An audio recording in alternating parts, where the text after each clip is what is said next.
Baik, sukar diramalkan apa yang akan berlaku di Sabah susulan pergolakan politik terbaru. Namun peranan yang di-Pertua Negeri Sabah dilihat boleh menjadi penentu. Hal itu dipersetujui dua penganalisis politik Dr. Anor Puyok dan Dr. Romzi Ationg yang pendapat yang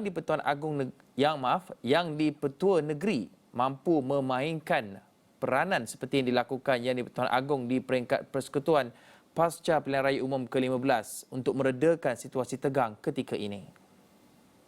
TYT sekarang ini dilihat sebagai, ialah kita memfokus pada peranan penting TYT itu, institusi TYT itu.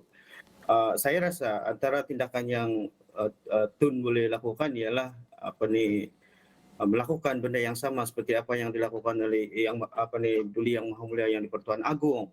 Mungkin itu boleh menonjolkan peranan beliau yang penting itu. Baik, saya berbalik pada persoalan adakah kita bersedia untuk pilihan raya. Saya rasa di pihak rakyat itu kita tiada pilihan. Kalaulah akhirnya dibubar Dewan Undangan Negeri itu, kita akan tiada pilihan untuk turut sama mengundi. Tetapi di pihak kerajaan, bagaimana mungkin persediaan itu? Adakah kewangan itu mencukupi? Adakah kita sudah bersedia untuk berhadapan dengan berbagai masalah dan sebagainya? Jadi itu adalah antara isu yang perlu kita ambil kira.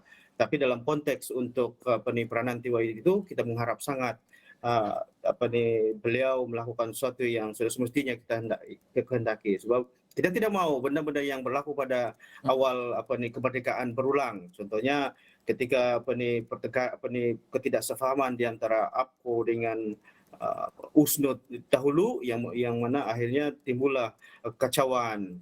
Ujar mereka, apa saja tindakan yang diambil, rakyat akan terpaksa akur. Namun kerajaan mempunyai pilihan dalam menentukan langkah seterusnya, mengambil kira keadaan semasa dan kepentingan rakyat. Sudah pastilah kemelut ini akan berterusan. Mungkin dalam tempoh sehari dua ni akan ada pujuk memujuk, mengugut dan sebagainya. Mungkin juga ada gerakan-gerakan yang kita tidak tahu bagaimana. Mungkin destabilize kerajaan dan sebagainya masih semakin kukuh. Yang keduanya mungkin tindakan di pihak Ketua Menteri sekarang ni, iaitu untuk menentukan keabsahan beliau sebagai Ketua Menteri.